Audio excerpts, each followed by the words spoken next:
Welcome to the show both feared and revered by man and beast, the Heliosblog. Today, Jordan Peterson has a debate on gender patriarchy and the slide towards tyranny. Enjoy. The reason she's alone is because she's difficult. Women are not accepting the bare minimum.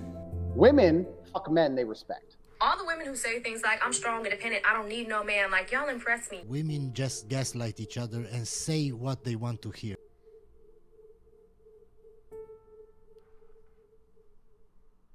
One of the great classic liberals of the 19th century, and if we look back to Mill, for example, you have individual liberty very strongly in there from Locke onwards, a sort of the sense of sovereignty, and no one from the monarch down has the right to unfair sovereignty over another man or woman. But you also have a strongly kind of progressive sense that develops as liberalism develops and takes you towards women's franchise, towards, actually in Mill's case, a fairly out there feminism. If J.S. Mill was sitting here instead of me, would you be seeing eye to eye on whether that was a good idea?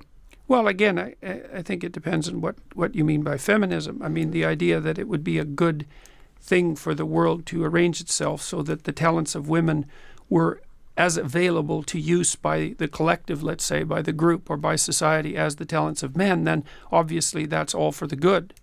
I don't have any problem with that whatsoever, because talent's in short supply, and it's a foolish society that wastes it no matter where it manifests itself. Racial divisions or ethnic divisions or any of that, equality of opportunity, I can't see how you can be a sensible person and not do you possess... think do women have opportunity? Sorry, do women have equality of opportunity then broadly across Western society? That's for sure. Compared to what?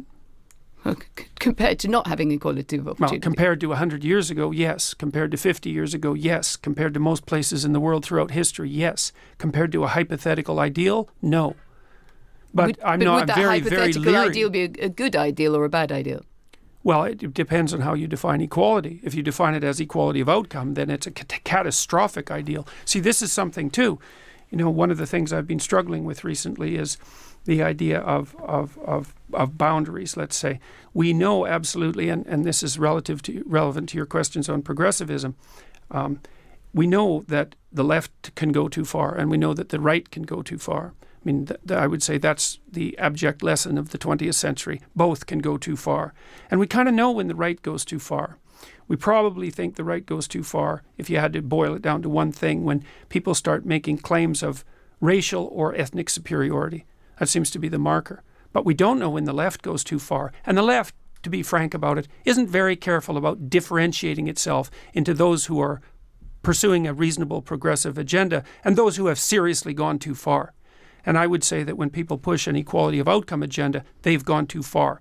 Even though Yeah, equality of opportunity is the way to go, not equality of outcome. Because equality of outcome is basically communism, right? Doesn't matter effort or ability, you should get the same result. Well, that's bullshit, obviously. it's not as blatantly horrifying, let's say, as claims of ethnic or racial superiority, the consequences of playing that idea out in the world are seriously not good.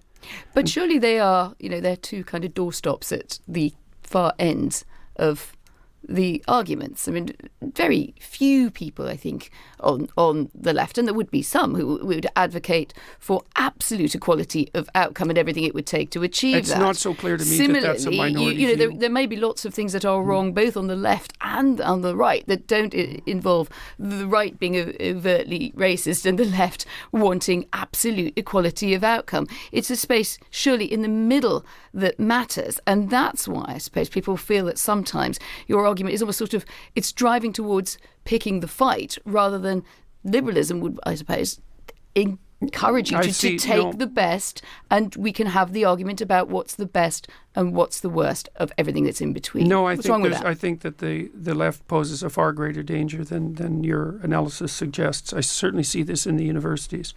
And the drum is being beat very, very hard, perhaps not so much here, but in North America, for equality of opportunity or equality of outcome under the rubric of equity. And equity is essentially a doctrine that fosters the notion that equality of outcome is not only desirable, but should be pursued as an object or as an explicit aspect of public policy.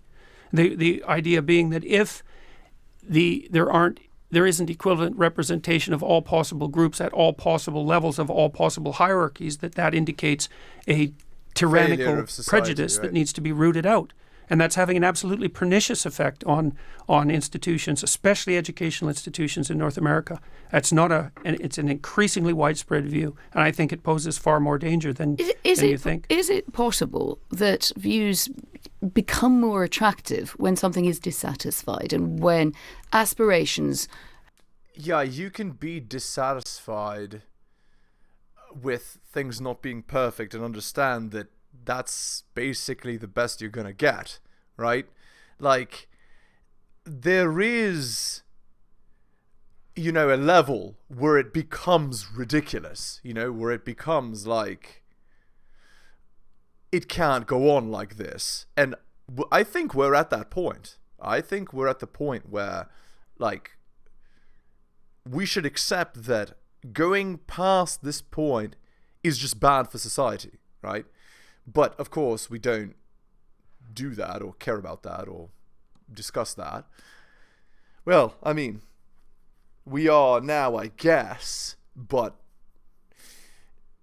the pendulum shifted very, very far in one direction, right? Have not been met, which are reasonable aspirations to have. And you can then say that the answers are wrong or that they distort. Sometimes. But so I was trying to say, if this is such a popular view, to cite your example on campuses in North America, it may be that there's something out there that existing society has not satisfied.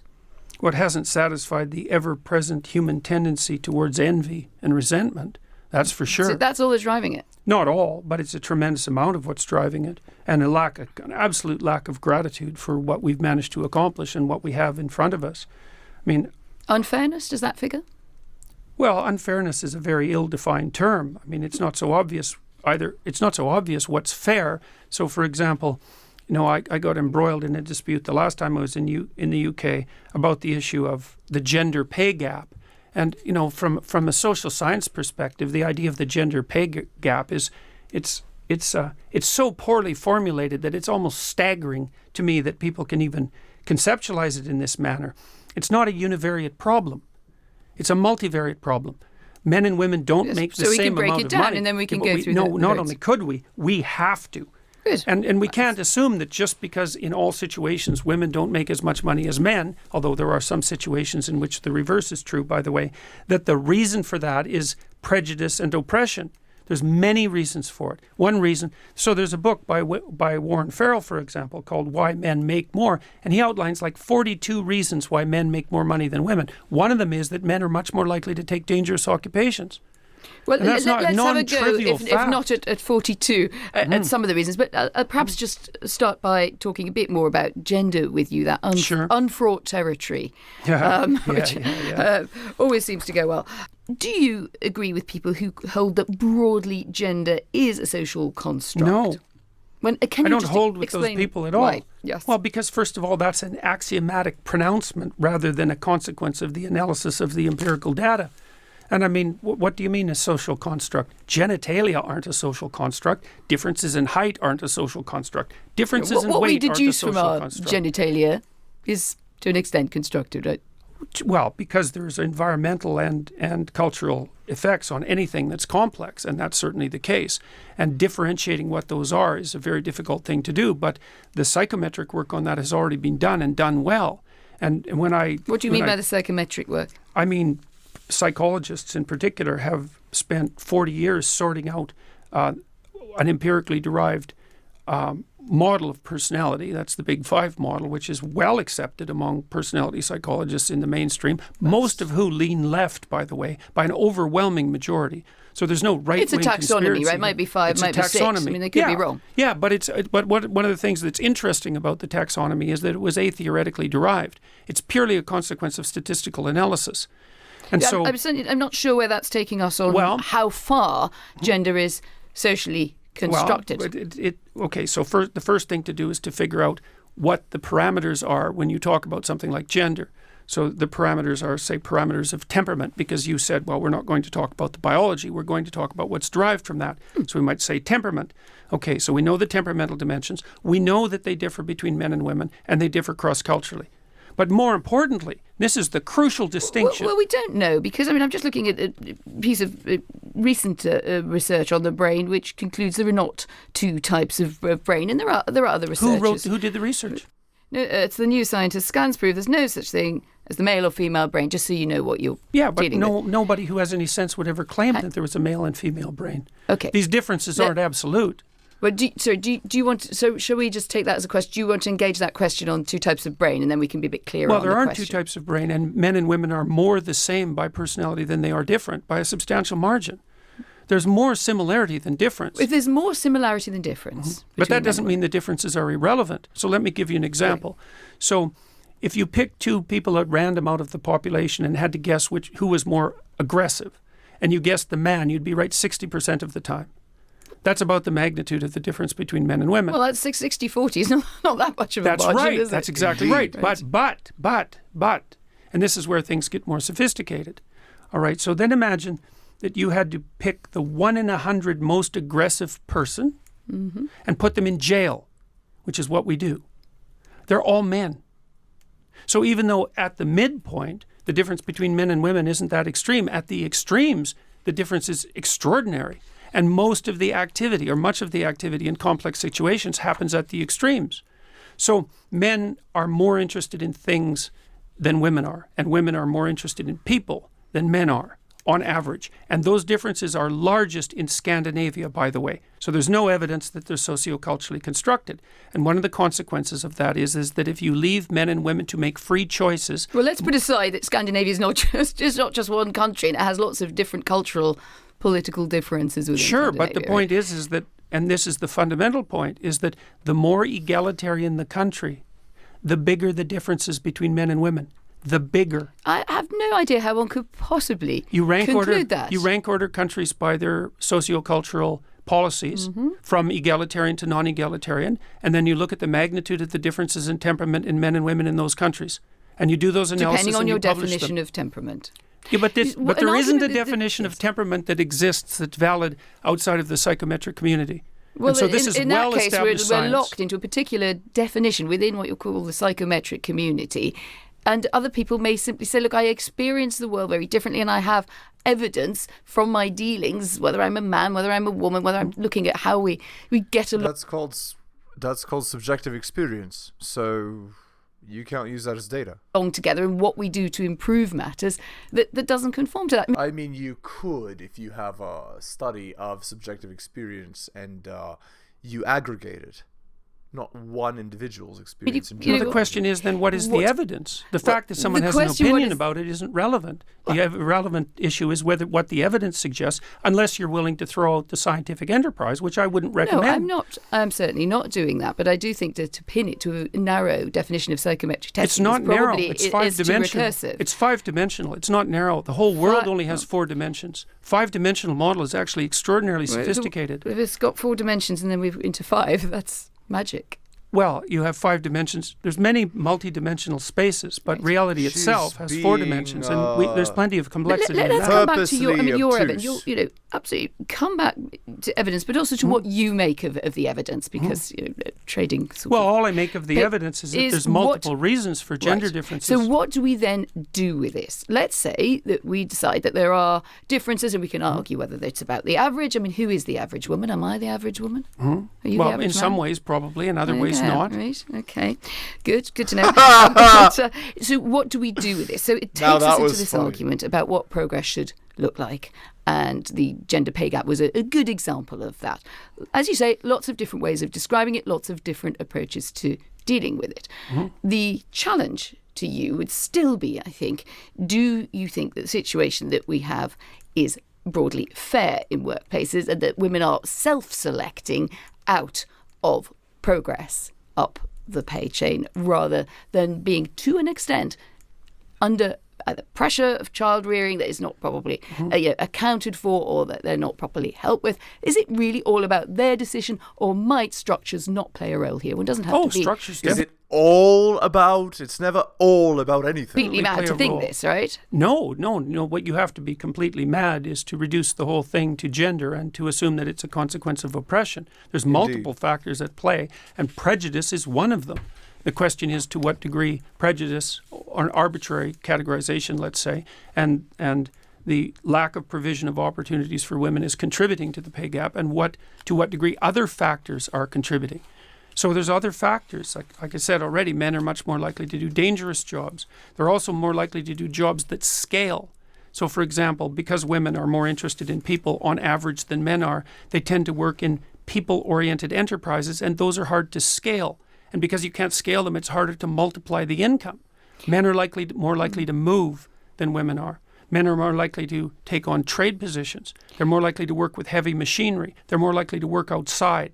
All of these things add to the... But if you cashed out, sorry to interrupt you there, but if you took out working with heavy machinery, which some women do, but more, we will say, right, more men will elect to do that. There's quite a lot of things in there where they're being nudged. You know, we're all nudged throughout our life to certain choices. We don't have to accept the nudge. But then would you accept that women have lacked opportunities, that they've lacked? The nudge has not operated in the same way. So for you to say, end up... Over what time span? Well, you can choose your time span. Say 100 years if you like. I would don't say really mind the time span. The point is, are women, in a sense, already going through a number of gates in life, and some of them are wider than others? It's complicated. I mean, I think men were directed down narrow pathways in ways that women weren't. So, for example, they were much more likely to be conscripted into wars, for example, which actually happens to be a non-trivial phenomena, because it resulted in the deaths and the demolition of many men. And so both sexes are subject to the arbitrary strictures of culture. And perhaps you could argue that women had the worst time of it, although it's not that easy an argument to make. I would say that the extra pressures of child rearing and the inevitability of pregnancy played a very large role in that, and we didn't deal with that effectively till 1960. And so one of the things that I really don't like about the women were oppressed by men throughout history narrative is the fact that both men and women were terribly oppressed by nature throughout history, and that's not being factored into the equation. And I think that what men and women did for most of history, the decent ones anyways, was team up and partner up and try to make life the least amount of miserable for both. And yet we read this narrative backwards and we say, well, the reason that men and women weren't operating equally in the sociocultural landscape was because men were oppressing them. It's like, sorry, no. That accounts for a tiny fraction of it, or some proportion of it, but it had much more to do with the fact that everyone was poor and miserable, and that women were locked into a reproductive cycle from which they had no practical escape. And we didn't fix that till the 60s. What might irritate some working women, indeed some women, whether they work or not, is you can either sort of look at something like the gender pay gap and sort of pick apart how difficult it is, or you could say, well, let's try to fix this, and let's have an intelligent argument about how we best fix this thing. And the argument that women are self-selecting out of the workplace actually becomes a bit of a roadblock. Yeah, but women do self-select out of the workplace all the time. Well, if you look at the legal profession, that's absolutely crystal clear. Women are overrepresented at the lower ends of the legal profession, but they stop operating at the high ends in their 30s, and it happens in all sorts of professions. And there's good reason for it. The good reason being? Well, because women in their late 20s tend to decide that they don't want to work 80 hours a week. They would rather have a family and devote some time to that, which is a perfectly reasonable thing to do. Another possibly reasonable thing to do is for the child-rearing roles of men and women to come more into balance than allowing, with some trade-offs, life being imperfect, allowing women to come back earlier into the workforce. Well, yes, but that also assumes that what women want to do is come back... That's never the argument that you put. You put it on the women. Well, no, not at all. That's not a fair characterization in the least. Your argument is predicated on the idea that the advantage to women is in coming back to the workplace. But many women decide, especially once they have children, that having their children and spending time with them is actually more valuable than going back to the workplace. And that's a reasonable thing to decide. In fact, you might think it's the intelligent thing to decide. Well, a lot of women do then come back into the workforce, and their pay is then lower. Well, that's something that you had mentioned earlier, and the fact that women pay a disproportionate price with regards to long-term career earnings if they become mothers. That's a very narrowly focused problem, and it's a problem that might need to be addressed. But that's not the same as the gender pay gap. It's a much more defined problem. Yes, and part of the problem is, how do we best... Can we get you to carry a banner for that part of the feminist crusade then? Not if it's part of the feminist crusade, no. Because that would mean I'd have to carry a banner for what I regard as a rather reprehensible ideology. But I do... Overall, feminism is a reprehensible now? ideology? Well, what percentage of British women regard themselves as feminists now? I don't know. 7%. Well, it And the depends reason how you for ask that- a question, I would guess. Well, no, the reasonable measurements of it estimate there's something like that. It's a very small percentage. really? Yes, really. Well, it's a very small minority, even if it's not 7%. And part of the reason for Would that that is make it inherently wrong? I mean, I'm not sure it's 7%, and but I think that's one on which No, we in could all go and bandy a bit of that in research itself on would- the... She's very mad that Jordan is not necessarily with the womanists like the caster herself. isms. But would it necessarily be such a bad idea? I mean, you must have sometimes stuck up for minority rights, even if the idea Well, is first right. of all, As women... you say in your book, stand Women up aren't for a what you minority, believe. by the way. They're Indeed. actually a majority. Precisely so. So in Right, that so sense... they're not minority rights that we're talking about here if we're talking about female rights. Have I stuck up for minority rights? Yes. I don't see the world Well, you've from said that the perspective. 7% example would suggest that even a small group within women thought that feminism was... You just decide yourself whether feminism's a good thing or not. It doesn't really matter. Well, I think it's not a good thing because it plays identity politics games, and I'm not a fan of identity politics games and the collectivist viewpoint. I don't think that men should be set against women. I don't think that we should view the world as a competition between men and women. I don't think we should view history as a structure that pitted oppressed women against the oppressor men. I don't like that story. I think it's a nasty story, wrong. and I think it's designed... It's destined to divide us in ways that will not be good. I think it's a story fundamentally predicated on resentment. I don't think it's an accurate view of the way things unfolded in the past. And I don't think women were as powerless or as unable to contribute as the feminists claim they were before, like, 1960. But earlier you thought that things did come into balance for women in the 60s, so something I changed. thought- Something was good about the 60s, yes? I thought that the birth control pill was invented. And the reason That's that it? women have far more What do you mean that's it? flexibility, let's say, in their lives now is fundamentally because they have more control over their reproductive status. And that never really happened until the 1960s. Yes, And- but they may have built other conclusions on that other than that, great, I can control my fertility. It's great, I can control my fertility. Now what is the question that we're tussling Well, that with, is, isn't it? but that's exactly it. That is precisely the question that we're dealing with. But the causal order of that is, oh, now I can control my fertility. Now what? That's a biological revolution. But that has consequences for men as well as women, right? Of course it does. Indeed. And there are So consequences. what do that men we- have to change? We've had a lot of focus here on how women have had it better than that perhaps you think that modern feminists think they have. I don't Do know. men need to change? I don't know if women had it better than modern feminists think they had it. I think that if women had it hard in the past, which they certainly do, that the amount of that was attributable to male oppression is far smaller than the feminists claim, because nature had her hand in that. You know, the average person in the Western world in 1895 lived on less than $1 a day in today's money. That's below the UN guidelines for poverty. So life was very hard for men and women for almost all of human history. And to view that as part of an oppression Extremely narrative hard. on the part of men, I think, is one of the things that is very hard on young men, for example, when they're trying to take their place in the world. So how would men have to change because women have control over the reproductive function? That's an open-ended question. I don't know. Casual sex is much more available than it used to be. That's one way that men have been able to change. They haven't had to take on responsibility for adopting a long-term monogamous relationship in order to get sexual access. So that's a big change. It's also enabled men to not grow up to quite a great I'm degree. not sure if you're welcoming that or I'm not condemning it. I'm not saying it's a good thing. It is a very complicated So thing. movements that bring that whole difficulty of the mating game or Mm-hmm. the hookup culture into the debate must therefore be a good thing, and presumably you would also I shouldn't I use the don't word think presumably, but would you welcome that? I think there's very little good about the hookup culture. I think there's very little good about casual sexual relationships. I don't think they're good for men or for women. And I mean, and where do you stand on the Me Too campaign? Good thing? Here we go. Man, this is exactly like British TV. Like, she's very aggressive, this I girl. think that it risks damaging the presumption of innocence. I mean, there's plenty. Is there more to it than that? Oh, sure. Women face the arbitrary admixture of sexual advance and workplace performance all the time. It's a very complicated thing to sort out. We don't know how to sort it out exactly because, NBC, for example, the American TV station, has made it policy that you're not to hug your co-workers, which, may be true.